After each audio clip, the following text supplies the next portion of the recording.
Dak Prescott got a 4-year, $160 million contract.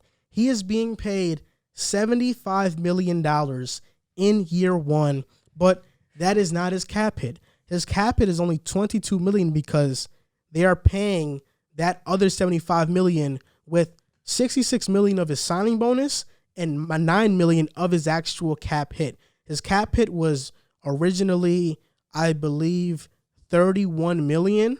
So because they transferred $9 million to the cap to what they're paying him this year and the signing bonus, it's $75 million for the year. But that's not their cap hit. Yeah, and the way they structured it was smart. You could even see, though, Jerry Jones said it in his press conference. I don't remember the exact wording, but I think he said was, if there was anybody that was going to take advantage of me, I'm glad that it's the guy sitting next to me. At the end of the day, the Cowboys had their guy, and it's very difficult to replace quarterbacks in the NFL. It's such a slippery slope. You can get into the draft and think you have a stud prospect, and a lot of the times they just don't end up working out. Go back and look at quarterback draft history over the past decade. Yep. It is a much more hit or much more miss than it is hit. And when you have a guy in Dak Prescott, who I think is a borderline top 10 quarterback, was playing at an elite level to start this season, I think it's a much wiser decision to lock him up. You know what you're getting out of him. The devil you know is better than the devil you don't. And as much as it might have been an overpay, with the way they structured the deal and bringing back a guy as talented as he is, I think you give yourself a better shot to compete over the next few years than you do if you were to go out and get a rookie quarterback, for example, this draft. Even though it is, supposed to be a really good quarterback draft, but nonetheless, it's just such a hit or miss process. It's crazy to me because for some reason, I had this fascination of Mac Jones getting drafted by the Cowboys. For some reason, Mac Jones, just his look, it just screams Dallas Cowboy quarterback. That's just my personal opinion, but I'll say this. When we did this segment on Dak Prescott last episode, I was very hard on the move. The reason for that is because the contract had just come out. We just knew the face value of the contract. So I wasn't able to dive deep into the contract and dive deep into the Cowboys situation. But just to give an overview of Dak Prescott, in 2019, he had 30 touchdowns, only 11 interceptions. He threw for 4,900 yards, and he had a 99.7 quarterback rating. For his career, he has thrown 106 touchdowns, 40 interceptions, and he has a 97.3 quarterback rating. But the highest QB rating of his entire career was his rookie year, when it was 104.9. Since his rookie year, he has never touched a 100 quarterback rating. So he has not been improving statistically, at least, from his rookie year. But I'll say this. Dak Prescott needs a team to compete, just like most quarterbacks in the NFL. You need an elite team to win a Super Bowl. There is a scenario where the Cowboys can compete for a Super Bowl next year, and they can be serious contenders. And that scenario is if they restructure contracts. I mean, just yesterday, they restructured Lyle Collins, Tyron Smith, and Zach Martin, and they freed up $17 million of cap space. So right now, they have about $16 million. If they were to restructure Amari Cooper's contract, Ezekiel Elliott's contract, and DeMarcus Lawrence's contract, they can free up an additional $32 million. So the Dallas Cowboys, realistically, can be walking into free agency with $49 million in cap space. Who is the Cowboys defensive coordinator right now? Dan Quinn. He got hired by them. Who does Dan Quinn have a connection with? Richard Sherman, with their Seattle Seahawks days of Legion of Boom.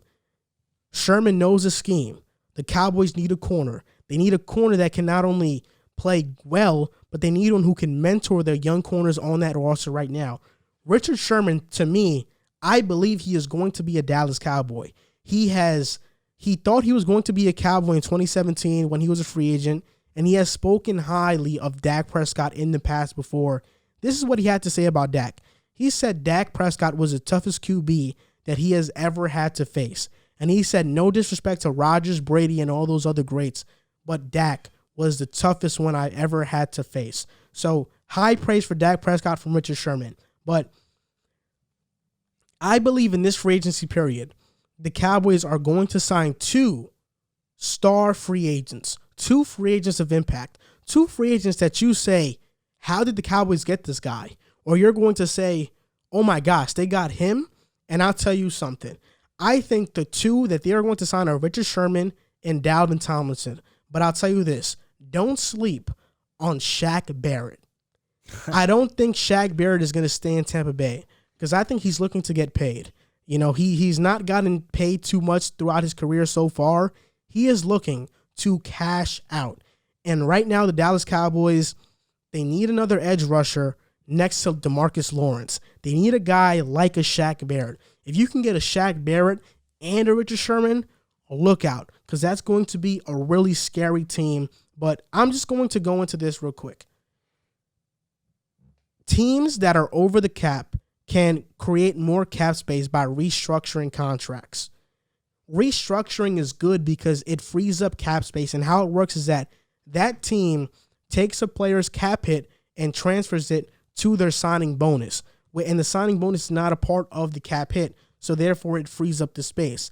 The bad thing about this practice is that if teams do in fact do that, you are backloading the contract, which means the more they transfer Dak Prescott's cap hit into his signing bonus, now in 2025 and 2026, when Dak Prescott is not under contract, they are still obligated to pay him some money. So that's why it's bad. That's why the Saints right now are over the cap by so much, because they have been doing that for years in order to compete with Drew Brees. But this is my hypothetical depth chart for the Cowboys next season. Dak Prescott, Ezekiel Elliott, Amari Cooper, Michael Gallup, CeeDee Lamb, Dalton Schultz, Tyron Smith, Connor Williams, Alex Mack, Zach Martin, La'el Collins. On defense, DeMarcus Lawrence, Dalvin Tomlinson, Aldon Smith, Jalen Smith, Leighton Vander Esch, drafting Jamin Davis out of Kentucky, Richard Sherman, Caleb Farley, Trayvon Diggs, or Kevin King, getting Keanu Neal and Xavier Woods. I think that's a Super Bowl contending roster. That's a pretty good team.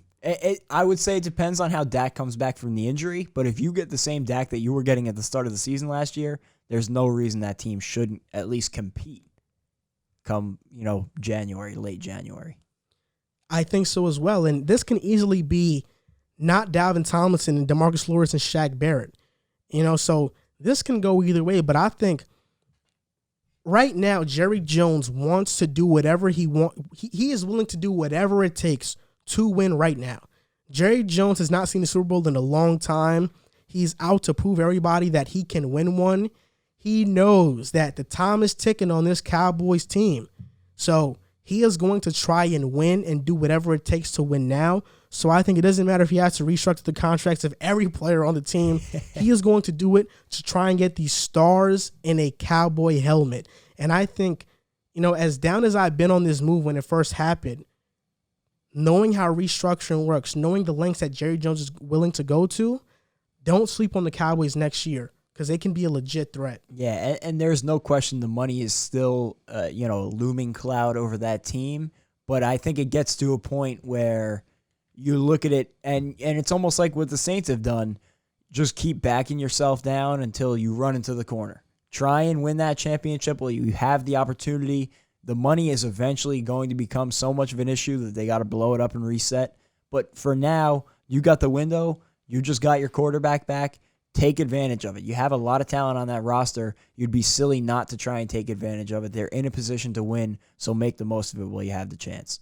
I totally agree. We'll see what happens with the Dallas Cowboys next season. And based on my take, you would think I'm a Dallas Cowboys fan. I'm not. I'm a New York Jets fan. But I would be lying to you if I said I'm not going to buy a Dak Prescott jersey pretty soon, because I will, in fact, do that. He's a really likable guy. And I love Dak. Yeah, did you listen to his press conference at all? I've listened to a part of it, a piece of it. I haven't listened to the whole thing. He is just a great, really well-spoken guy, like a guy you want leading the troops, I feel like. I mean, I caught the part in the press conference where he said that he has to be smarter. And he has to know situations of the game when he can, slide and not take unnecessary hits, because the best ability is availability. I mean, Dak says all the right words. He's been through a lot. He's been a leading force in, trying to bring mental health awareness into the forefront. He's a really good guy, man. And, I'm rooting for him to win. I'm not, and this is the thing, and this is what I want people to understand. Just because we talk and we are critical of players does not mean we want them to fail. Like, I talked about Justin Fields just a while ago, and I talked about how I'm not high on him as a prospect. Just because I'm not high on him as a prospect does not mean that I want him to be bad so I can look right. If he's good, I'm not really going to care. I'm going to, be happy that he's playing at a good level. So this is just, I'm just calling it how I see it at the moment. Yeah. But that does not mean I am rooting for these guys to fail. Because at the end of the day, when you look at guys like Dak Prescott, his goal is to win a Super Bowl. That's his dream. When you look at guys like a Justin Fields, his goal is to be a good NFL quarterback. So I'm not going to actively root against some guy's, dream and plan and goal in life. I think that's pretty evil. Yeah. But, so I think, we're just talking and giving our opinion, so it definitely comes off that way a lot of the times. It's a good point. I'm glad you said that, because I feel like when you're not doing it and you're just watching people talk about things, you can get the sense that it seems like people are just haters. And I think that there are a lot of examples of that in the sports media field. I think there are a lot of guys that do want to see people fail, but I think that a majority of the time it just is analysis that seems, worse than it is. It's not as ill-intentioned as it seems a lot of the times, but it comes across bad because anytime you say something bad about a guy's game, it looks like you're hating on him, when realistically sometimes it's just the truth.